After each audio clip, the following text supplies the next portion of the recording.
ನಾನು ಅದೇ ಹೇಳಿದೆ ಗೀತನಿಗೆ, ಧೈರ್ಯವಾಗಿ ಹೋಗ್ಬೇಕು, ಮಾತಾಡಬೇಕು, ಭರವಸೆ ಹುಟ್ಟಿಸ್ಬೇಕು.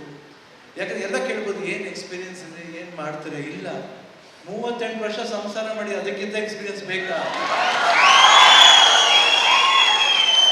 ಮಗಳಾಗಿ, ಹೆಂಡತಿಯಾಗಿ, ತಾಯಿಯಾಗಿ, ಶಕ್ತಿಧಾಮದಲ್ಲಿ ಇನ್ನೊಂದು ತಾಯಿಯಾಗಿ, ನಮ್ಮ ತಾಯಿ ಸ್ಥಾನದಲ್ಲಿ ತಾಯಿಯಾಗಿ, ರಾಜ್ಕುಮಾರ್ ಸೊಸೆಯಾಗಿ, ಶಿವರಾಜ್ ಕುಮಾರ್ ಹೆಂಡತಿಯಾಗಿ.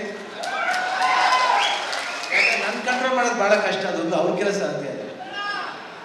ಸೊ ಅದೆಲ್ಲ ತಾಳ್ಕೊಂಡು ಮಾಡ್ತಾರಂದ್ರೆ ಇದಕ್ಕಿಂತ ಇನ್ನೇನು ಬೇಕು ಎಕ್ಸ್ಪೀರಿಯನ್ಸ್?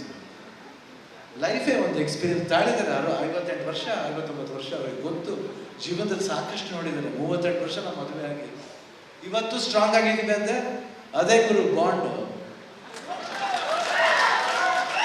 ಯಾವಾಗ ಒಂದು ಫ್ಯಾಮಿಲಿಲಿ ಅಷ್ಟು ಸ್ಟ್ರಾಂಗ್ ಆಗಿದ್ರೆ ಒಂದು lady, she will be the perfect woman for anything to serve in the society.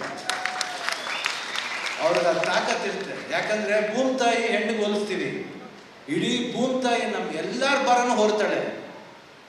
ಒಂದ್ಸರಿ ಅವ್ರನ್ನ MP ಮಾಡಿ ಆ ಭಾರನ ಹೊರಿಸ್ಬಾರ್ದು ನಾವು. ಅದು ಮಾಡದೆ ಹೋದ್ರೆ ನಾವೇನಿದೆ ಹೇಳಿ? ಹೆಣ್ಮಕ್ಳು ಅಷ್ಟು ಎಲ್ಲ ಸ್ಯಾಕ್ರಿಫೈಸ್ ಮಾಡ್ತಾರೆ. ಇದು ಎಲ್ಲ ಹೆಣ್ಮಕ್ಳು ಸೇರ್ಬೇಕಿದ್ರು. ಅವ್ರು ಏನ್ ಕೆಲಸ ಮಾಡಾರ ಹೇಳಿ? ಬರೀ ಅಡುಗೆ ಮಾಡೋದು ಅಷ್ಟು ಈಸಿ ಅಲ್ಲ ಸರ್. ಅದಕ್ಕೆ ಕರೆಕ್ಟ್ ಉಪ್ಪು ಹಾಕ್ಬೇಕು, ಕರೆಕ್ಟ್ ಖಾರ ಹಾಕ್ಬೇಕು, ಈರುಳ್ಳಿ ಕತ್ತರಿಸ್ಬೇಕು, ಟೊಮೆಟೊ ಹಾಕ್ಬೇಕು, ವೆಜಿಟೇಬಲ್ ಹಾಕ್ಬೇಕು, ಕಷ್ಟಪಟ್ಟು ಕೆಲಸ ಮಾಡ್ಕೊಂಬತ್ತಿ. ಇವತ್ತು ಏನು ಸರ್ ಬರೀ ಬೇಳೆ ಸರ್, ಏನೇನು ತರಕಾರಿ ಹಾಕ್ಬೇಕು. ಇಷ್ಟೆಲ್ಲ ಮಾಡಿದ್ರು ಅವ್ರ ಜ್ಞಾಪಕ ಇಟ್ಕೊಂಡು ಗಂಡ ಕಷ್ಟಪಟ್ಟು ಬರ್ತಾನೆ, ಇಲ್ಲ ಅಣ್ಣ ಕಷ್ಟಪಟ್ಟು ಬರ್ತಾನೆ.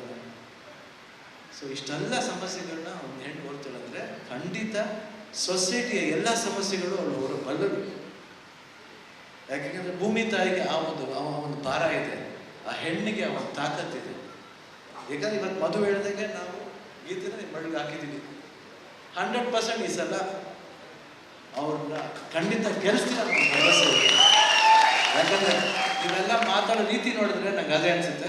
ನಾನು ಬರ್ತಾ ಇರ್ತೀನಿ. ನನಗೂ ನನ್ನ ವೃತ್ತಿನ ಇಂಪಾರ್ಟೆನ್ಸ್ ನನಗೆ ಸ್ವಲ್ಪ ಅರ್ಥ ಮಾಡ್ಕೊಳ್ಳಿ. ನಾನು ಒಂದು 4-5 ದಿನ ಬಿಟ್ಟು ಬರ್ದಿರೋದು ಬೇಜಾರು ಮಾಡ್ಕೋಬೇಡಿ. ನಾ ಇಲ್ಲ ಅಂದರೂ ಗೀತೆ ರೀತಿದಲ್ಲಿ ನಾನು ಹೇಳ್ತೀನಿ. ಸೊ ಅವ್ರು ಮಾತಾಡೋದ್ರಲ್ಲಿ ನಾನು ಹೇಳ್ತೀನಿ, ಬೇರೆ ಇದರಲ್ಲಿ ನಾನು ಹೇಳ್ತೀನಿ ಆ ಮಾತು. ಬಟ್ ನಾನು ಆದಷ್ಟು ಬೇಗ ಎಲ್ಲ ಟೈಮು ಇರ್ತೀನಿ ಅವ್ರ ಜೊತೆ, ಎಲ್ಲ ಊರಿಗೂ ಬರ್ತೀನಿ. ಇದು ನನ್ನ ಪ್ರಾಮಿಸ್. ದಯವಿಟ್ಟು ಒಂದ್ಸಲ ಅವಕಾಶ ಕೊಡಿ, ನೋಡಿ. ಅವ್ರು ಕೆಲಸ ಮಾಡ್ತಾರೆ, ಆಮೇಲೆ ಹೇಳಿ, ನಾನು ನೋಡಿ ಆಮೇಲೆ ನಾ ಏನು ಮಾಡ್ತೀನಿ ಅಂತ.